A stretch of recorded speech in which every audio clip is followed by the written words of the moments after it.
How you doing? It's Sandesh here, and I'm going to do a video on an article on spikedonline.com, and it's called "The War on America's Working Class." And before we get into the article, if you could please follow me on X and please subscribe on YouTube, Rumble, and Odyssey as well, if you don't mind, please. Anyway, here we go. Um, Batya Ungar Sargon's first book, Bad News: How Woke Media is Undermining Democracy. Sorry, was a barnstormer of a read. This was partly because it was punching up and pointing out the hypocrisy of America's super privileged woke journalists. Reading on Ungar Sargon's new offering, Second Class: How the Elites Betrayed America's Working Men and Women, was an entirely different experience. Here she explores largely thorough interviews the lives of those living in at the opposite of end of the social ladder to America's cultural elites. She arrives at a distressing conclusion. For countless hard-working people, the American dream is increasingly out of reach. Ungar Sargon doesn't hide her fondness for her interview subjects. It's not hard to see why. They are fair-minded, devoid of the woke politics and therapy infused, self-obsessed that categorized so much of America's middle and upper middle class. As an opinion editor at Newsweek, Ungar Sargon is rare among mainstream journalists. She is one of the few willing to explore class differences in America. The overall message of sound class may be bleak, but her conclusion is illuminating. Ungar Sargon explores a liberal myth of a radicalized, right-leaning class of hicks intent on bringing down democracy and starting a civil war. Instead, she finds a racially divisive, politically moderate working class, polarizing, she concludes, as an elite phenomenon. She finds light amid the gloom too. There are still good jobs to be had for people without college degrees, she notes. Skilled tradespeople can command high salaries, and in places like Nevada, where auto workers have a strong union, even cleaning staff can get great benefits. But this is not the case for most she interviewed, facing exorbitant housing costs and expensive healthcare. Their lives are precarious. More than 80% of Americans are making at least $16 an hour, she writes, yet the hallmark of middle class life are increasing beyond their means. However frugally they live, and however hard they work, she notes that there are millions who have no savings, no ability to save because of the cost of living. Um, they will never be able to afford to retire. The story of Nicole is particularly depressing. Nicole grew up poor, but her parents did manage to buy their home. Now she pays 75% of her income in rent, makes $20 a month, too much to qualify for government subsidized housing. Nicole doesn't live in Manhattan or Francisco. She lives in Ohio. And what are these people going to do? How will they live out their lives? They will spend their lifetime working, but will have little to no provision when they are no longer able to work. The implications of this problem are nightmarish, and yet, as Ungar Sargon points out repeatedly, they are absent from mainstream political debate. The truth is, we have one party in this country that represents corporations and the Chamber of Commerce, and another that represents the educated, credential elite and the dependent poor. She writes of the Republicans, Democrats, respectively. There is no party willing to assume a working class agenda. That's because of the donor class. You can blame the donors on that, and you can, and obviously Wall Street as well. Um, America's political and cultural elites, she argues, will find any number of slurs to avoid acknowledging the truth. The American economy rewards them to a far greater degree than the people whose irreplaceable labour they need to survive.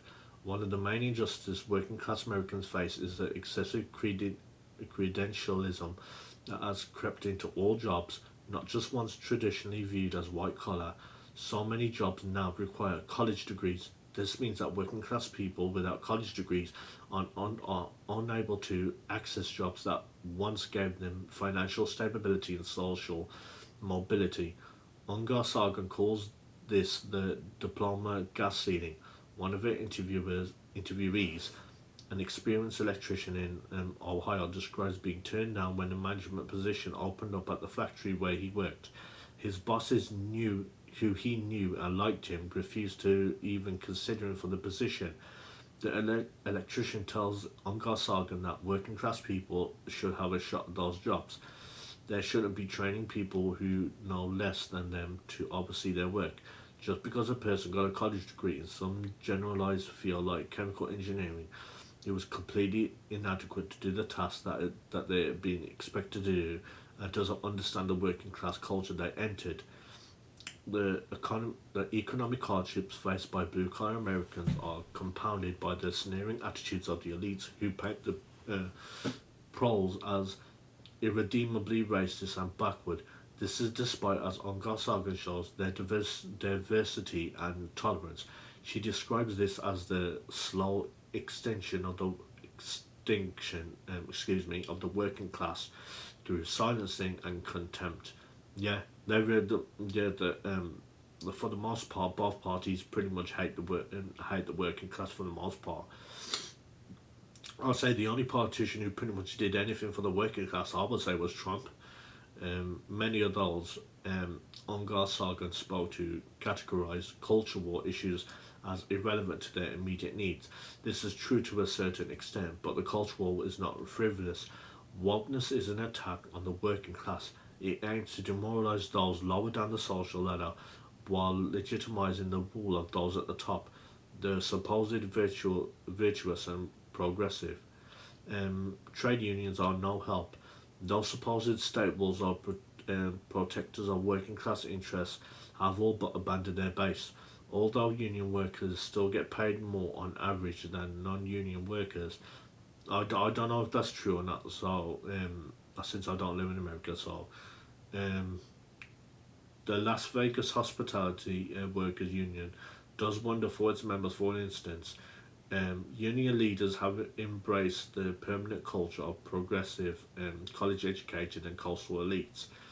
The disconnect between union leadership, who skew entire democratic in political support, and their members is most stark on the issue of illegal immigration.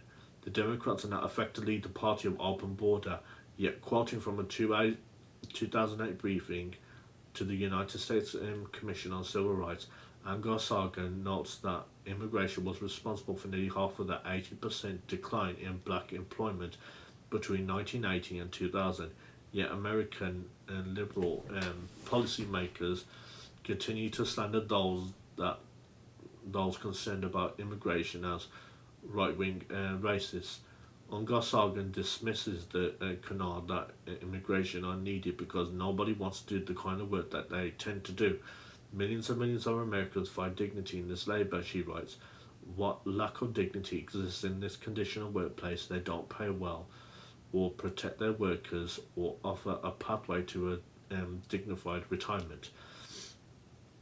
As much as the left wants to deny it, Trump's Republicans are the closest thing America's working class currently has to representation. Exactly like I said. Take the issue of credentialism in the form of university degrees. In June 2020, President Trump signed an executive order telling the Office of Personnel Management to revise the qualifications for government jobs, switching the emphasis from college degree to relevant experience. Exactly, it should be about what experience do you have in the workplace, because it comes down to that.